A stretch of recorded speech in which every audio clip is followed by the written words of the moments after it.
Good morning.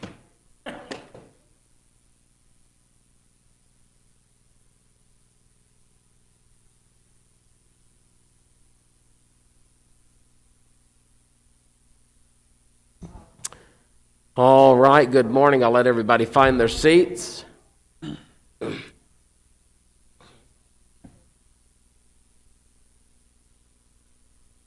Give us just a moment to make sure we're all set up and ready. That's okay. All right.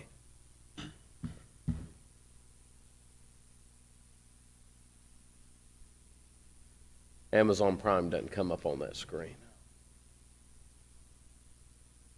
All right. Do we have anyone online joining us this morning that is, do you know of? Okay, if you happen to see somebody pop in, just sort of let me know. Just wave at me or something. Good morning, everyone. We're going to go ahead and call the February meeting for the Finance Committee of the City of Roswell to order. Let the minutes reflect it as 9:02. Also, let the minutes reflect that we have Councilor Roebuck and Councilor Kennard and myself present. Councilor Orpesa is absent again this month, so if you can just make those notes there. If I could get a motion to approve the agenda. I make a motion to approve the agenda. Second. We have a motion and a second to approve the agenda as presented. All in favor signify by saying aye. Aye. All opposed by the same sign. Motion passes, and a motion to approve the minutes from the January 7 meeting. Mr. Chair, I move to approve the minutes from the January 7th meeting of the Finance Committee.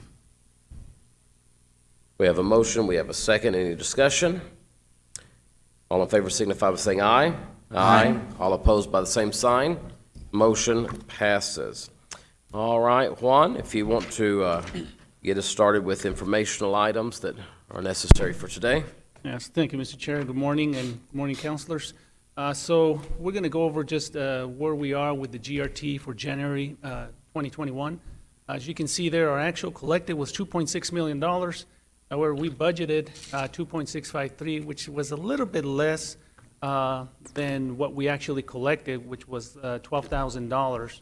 And you can see the graph there of how the trend is coming along.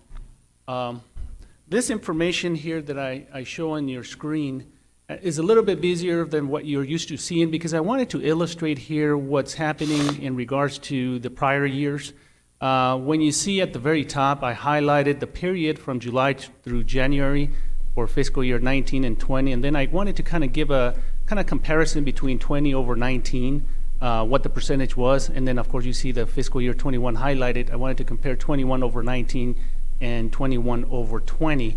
And as you can see, each month, the percentage difference between those periods, and then at the very end, July through January comparison, that's that period there for those years. As you can see, in 20 over 19 at the far end, July through January comparison, that was a 13% increase. For 21 over 19, we're seeing an increase of 2.1%. Unfortunately, now what we're seeing here is because of COVID, we're seeing a drop. As you can see in 21 over 20, you are seeing a period of 18% less for that period. It is important to note, though, that in September, you see a huge drop of 83%. I think we covered that because remember there was a correction at the New Mexico Tax and Revenue Department for that period. And as well as for November, that's why you see a huge decrease as well there. But overall, as you can see, the trend still has been less from the prior year collections. And so our anticipation, we're going to monitor this closely because we do anticipate that for the upcoming months, of course, we're going to continue to see the GRT, stabilizing, a little bit less than what we originally projected.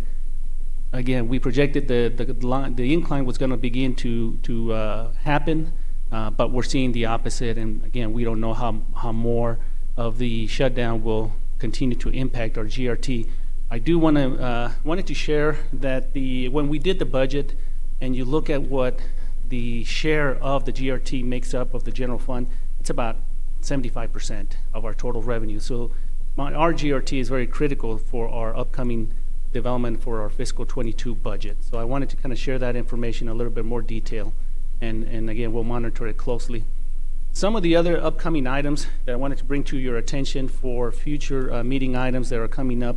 There will be a presentation in the next meeting by the municipal judge on his request for the fiscal year '22 budget. We will also be providing kind of an overview of the budget calendar coming up. We do have, and I'll maybe this might be because we do have the designation of our new finance director to be an authorized signer on the city checking accounts, and she will be introduced in a bit. And also because this is critical because we're also moving forward now with the transition of the Wells Fargo contract. I think the council approved the staff to move over from Pioneer back over to Wells Fargo, so that will be happening soon, so we'll need that, so she'll be able to have that authority to make those movements. We will be getting an update on the Tyler conversion. There is some additional resolutions that will be forthcoming to the council and the committee in regards to the landfill compactor and, of course, our regular budget adjustments. And with that, Mr. Chair and committee members, I will stand for any questions. Any questions or discussions from committee members? It's going to be smooth sailing today, I do think. Let's go ahead. Let me just go. Before we do the next report, since you brought up, let's introduce our new finance director, Janie Davies. Come on up here to the hot seat, to the hot mic. We are pleased to have you joining us on board, and so I know we've met and we had the chance to get to know each other a little bit, but for the sake of our other committee members and anyone that may be watching or those present here from the community, if you just introduce yourself, tell us a little bit about yourself. My name is Janie Davies. I was born and raised here in Roswell. I got an accounting degree in 1996, worked at Pioneer Bank, spent the majority of my career in healthcare as the CFO for the rehab center here, have worked for Artesia General. I missed state government, so any kind of governmental, so I applied for the position, and I am glad to be here. I'm excited. I think I've got a good team, and I'm looking forward to working with all of you. Fantastic. Don't know that I've ever heard anybody say that I miss state or county or city government. I don't know, but... Well, what you find is that it's so structured, and an accountant, we do well with structure. Well, I guess black and white. There you go. So, Committee members, you have anything? Welcome. Thank you for joining us. thank you. Looking forward to seeing what we have come up. Thank you. All right, Stephanie, come on up here and share with us a little bit. Mayor, committee members, here to present the lodger's tax reports. I will start with the collections for December report, which are the November actuals, and we are at $449,746. As you can see, it's continuing to trend downward. I hate to be a broken record here, but I will recap at the end some things that have come up. And then moving on to the convention center. Do we have any questions on that report?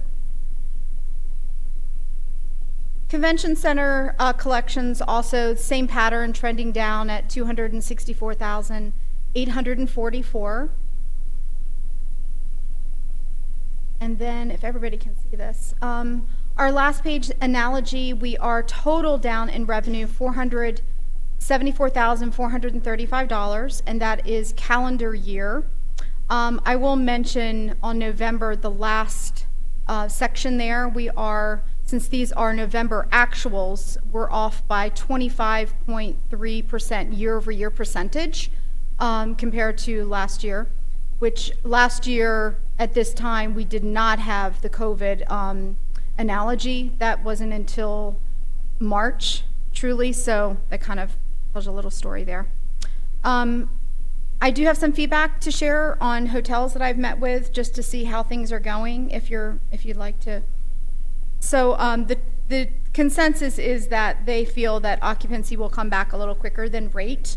They're getting more leisure clients, obviously, than business clients. Meet with, we received monies for COVID, for the city and different things.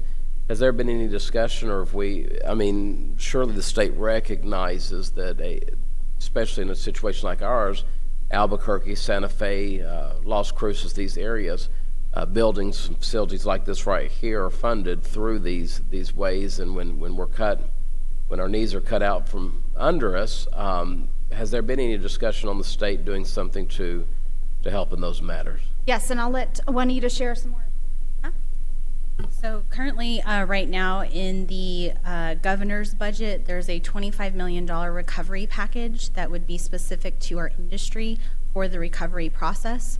There have been a couple of grant opportunities through small business SBA.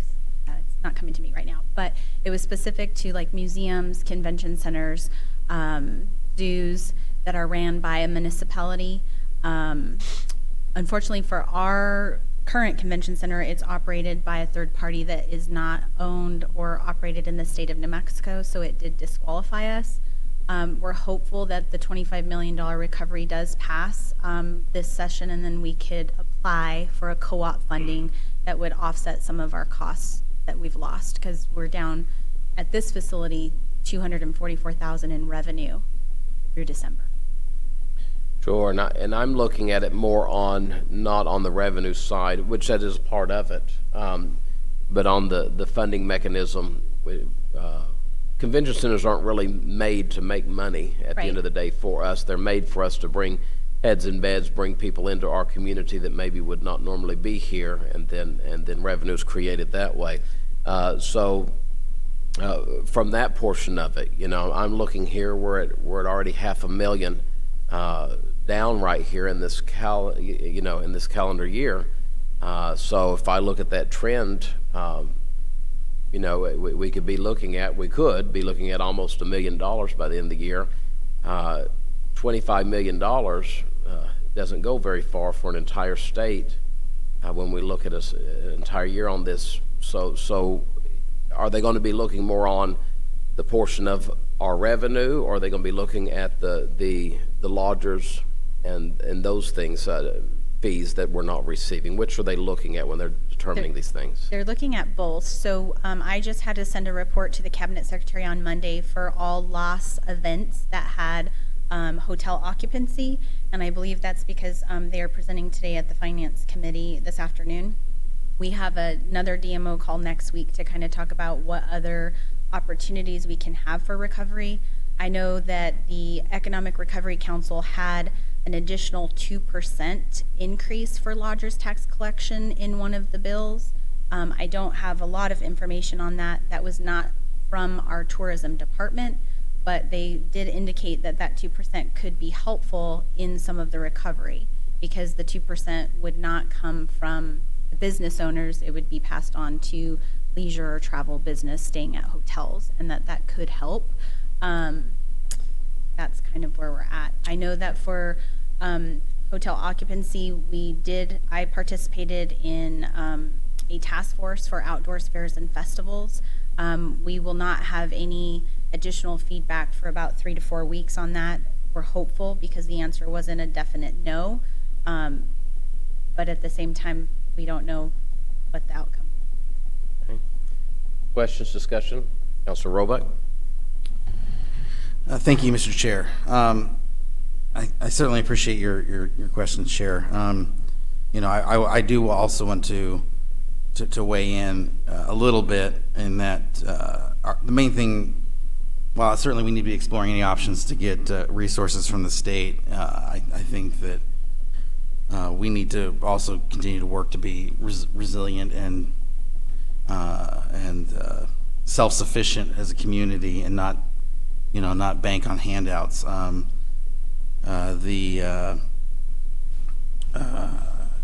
Ultimately, we've got to get back to open, and as the great state of Texas, the great state of Arizona, and the great state of Colorado can show you that you can be a lot more open than we are right now.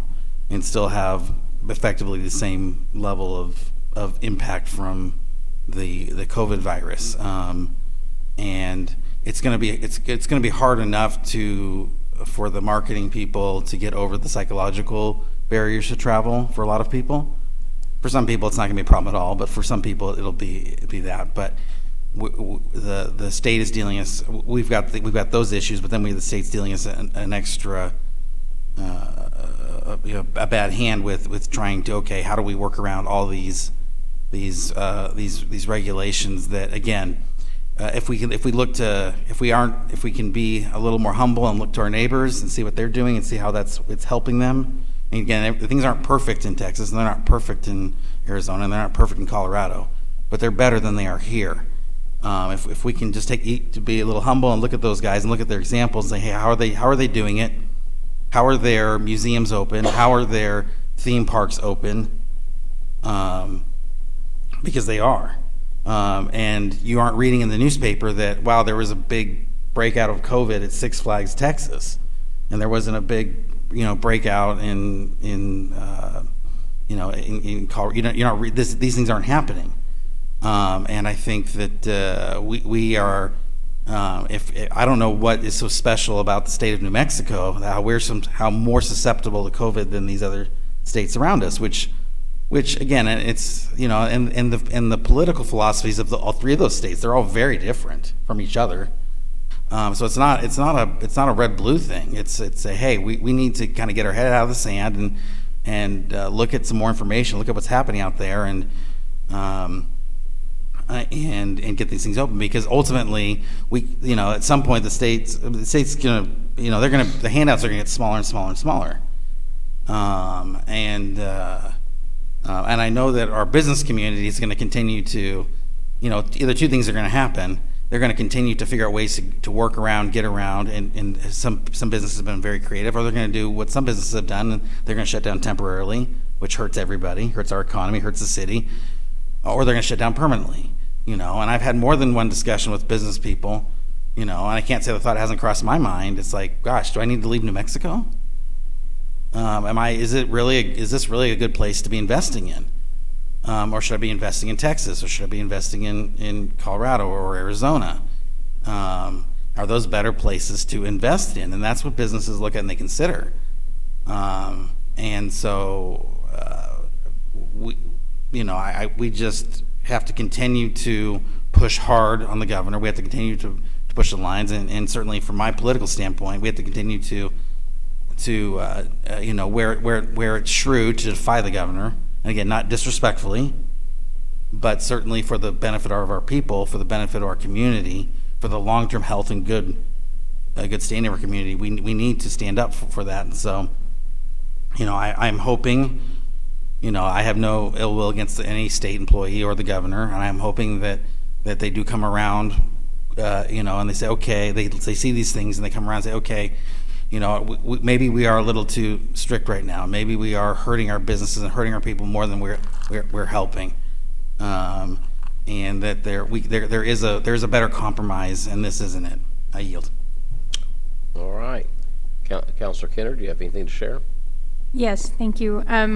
I know that you're kind of in a tough situation, and because you are able, in some aspects, to give us information that otherwise we may not have access to. So, I totally understand what Councilor Roebuck is talking about, and I don't know how much. I know that probably there is a consensus among the communities or municipalities that, we need to open, but the fact that I don't know that you're the one that's able to do that. But anyway, I just wanted to say I know that you're able, you have been given an in on that task force to push for us, and so I appreciate that. Thank you. I will add one thing. I'm very fortunate and feel grateful that they've asked us for our input. We are a little bit different and unique than the rest of the people on the group. I think just by our own location and our own views as a community. But they're listening, and I think they hadn't been before, and so I'm very grateful for that. The fact that we're invited to the DMO calls every week with the cabinet secretary that hears our concerns and listens and actually talks to the governor about our concerns about small businesses, about the tourism industry, about the hotels, that's really significant because we really didn't have that relationship before. So I'm very grateful to her for taking the time to hear us out. One great thing that we did get that I think will help heads and beds is we applied for a co-op grant with the State Tourism Office to produce a commercial for shopping local, for coming to this destination. The production crew will be here tomorrow. They're going to be filming downtown. They're going to be filming at our museum and at our zoo at Bottomless Lakes. The state is covering the cost of that production to support safe COVID travel. We as a city are also started our campaign. We have not been marketing. We marketed in October, but we are starting our marketing campaign middle of March that will go through middle of March, April, and May to target summer traffic for not only in-state weekend getaway, but we will be targeting out-of-state with an emphasis on COVID safe travel to help people fill up our hotels, because that's our goal, that's our missed right now, that's what's hanging us up, and that's what we have to work to kind of improve so that we can have more opportunities to reopen other things. So. Councilor Kenner, did you have something else? I did want to say, and I appreciate also Roswell, I'm seeing, is thinking out of the box, and y'all are doing some great things using The Hobbit in some commercialing. Has been a lot of fun to see, and I've had a lot of folks recognize with the swimming and with the bicycling and different things. So I'm hoping we'll get to see some more of that, because I think that's also, I know that's not a heads and beds thing, but I think it's good for our people to see that there are things in our community that they can do that within safe COVID practice, and I think that's been a plus, and I appreciate y'all thinking out of the box with that. Councilor Roebuck. Thank you, Chair. Just a quick comment too. I know you guys, everybody says heads and beds, but I think it's important to understand that when we say heads and beds, we're not just, even though that's a measuring metric of the amount of traffic that's coming through town from out of town. It's not necessarily that we are playing favoritism to just the hotels. No. It just that's just the way that we measure the amount of tourism coming through. So I just wanted to say that this is not just about the hotels. It's about all the businesses. It's about all businesses, absolutely. But it is one area that we can measure and have really good data to show whether it's increasing or decreasing. And thank you for that comment, Councilor Perry. We're very excited to have our new videographer within public affairs that have allowed us the opportunity to step outside the box. And we have more stuff coming, and we can't wait to share it with the community. So thank you. Fantastic. All right. Any other questions, discussion? All right. Thank you. Do we have any other reports today, or is that everything on reports? Mayor, that's all the reports that we have. Okay. On action items, we need to consider the City Council resolution for the budget adjustment for the fiscal year 21. Good morning. Good morning, Chair and committee. So this is our February budget adjustment. So overall, we're asking for an increase of $92,649 in revenues and 1.3 in expense. So just going down the list, in general fund, we had several damage claims for a total of $20,936. And then in the library grant fund, we did receive some state aid money for $4,072. In the capital improvement fund, we received a damage claim for a total of $29,785. In the transit fund, this is the grant for the purchase of the 2 buses. And then down in the Air Center fund, we received $4,125 in damage claims. Solid waste, this includes the $1.2 million for the compactor for landfill. And in the water fund, we received a damage claim for $10,522. And with that, I will stand for any questions. Questions, discussions? all self-explanatory. We've been looking at each one of these items carefully over the last couple of months, so it's just housekeeping. So at this time, I will entertain a motion that we send to full council, and let's go ahead and put it on the regular agenda, if you would consider. This was on consent last time. It was left on consent. Is there a reason we should take it off? I think that the major dollar items have been discussed in the full council. You're right, the budget adjustment was left on consent, wasn't it? Yes, it was. Okay, then that's fine. You're right. Yeah, and again, and I think it's important to, to continue to have this discussion about what should be on consent and what shouldn't, and I Sure. appreciate the chair's sensitivity to that matter. But one issue that had to come up that the council to discuss is that, well, when something has a large dollar amount, Right. it probably shouldn't be on consent. However, again, the main thing that's pushing this up is the new compactor, which we discussed. We discussed and at dealt length with, yeah. And at the last city council Right. meeting. So I don't think this is going to be a surprise No, for you're anybody. right. Mhm. So if the chair then would consent, I would move to recommend to the city council resolution 20XX budget adjustments for FY21 budget to the consent agenda. Second. we have a motion and a second that we send to full council the resolution for the budget adjustment to consent agenda. Any more discussion? All in favor signify by saying aye. Aye. Opposed, same sign. Motion passes. Thank you. All right, as we come to the public participation portion, I did want to call Juanita back up here if I could, and I apologize, I meant to do this when y'all were up there earlier, but we just got excited talking about everything else, and it just slipped my mind. You had a crew in here last week or a couple of weeks ago to look at some things concerning the festival. Yes. If you could just give an update, because I know a lot of people are wondering, well, is there going to be a UFO festival? Is there not going to be? What are we looking at? So if you could sort of help us to better understand. Sure. So the week of January 21st, we had the management company that we hired, In Depth. They're based out of Dallas. Their group was here to meet with our businesses, to meet with stakeholders, to really gather and collect information and data. And Stephanie hosted them, and I'll let her speak more to them. But yes, there will be a festival this year. We are getting ready to release and launch. We just filed paperwork for our trademark of our new logo for the festival, as we are going to rebrand and design the festival to align with the city. And then we will be launching our website probably March 1st. That's our goal.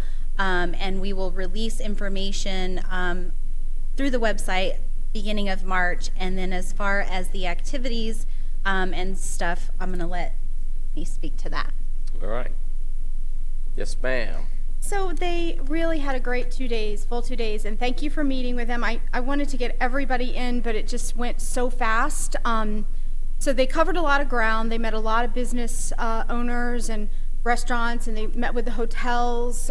So I thought it was very productive, and they came back super energized. We will have a weekly go-to meeting with them to see where we are on the deliverables. And we've got a clear guideline of everything they need to accomplish every month. And really, as we get closer, it's every week. So we're staying on top of that, and I look forward to sharing their deck with some of the things that they've come up with. And but they're super creative, and I will stand for any Questions or discussion? I know that we're looking at a little bit of a mixture of Yes. things this year. There'll be hybrid. some a hybrid, and I appreciated their candidness of saying, nobody's experts in virtual, things such as this, festivals and stuff. But I think that from what I've gathered from the vibe I received from them is there may not be experts in the field, but I think we've got some pioneers who are taking it very serious and going to take a good, strong push at this. So when should we as a council expect to maybe hear more? Would that probably be closer to April, May, or what are we thinking? They will be visiting again in March, and so I think that might be a good opportunity. That's only a few weeks away, that we can schedule something and be more inclusive with everyone. And then we'll hit the next deliverables and share that. They can share what they're coming up with you two. They're very open and candid, as you learned, and they have a good team, so I think it'll be good. But I will schedule something and make sure that we can have that available. Fantastic. I think other counselors have much interest in knowing, in the eventual as to what we have going on, so that'll be great. All right, thank you very much. Thank you. All right. Do we have anyone here with public participation? Did anyone sign up with a desire? Miss Rita? No? Okay. All right, and anyone online? All right, any staff? All right. Well, I'm glad to say we will call ourselves in recess at 9:31.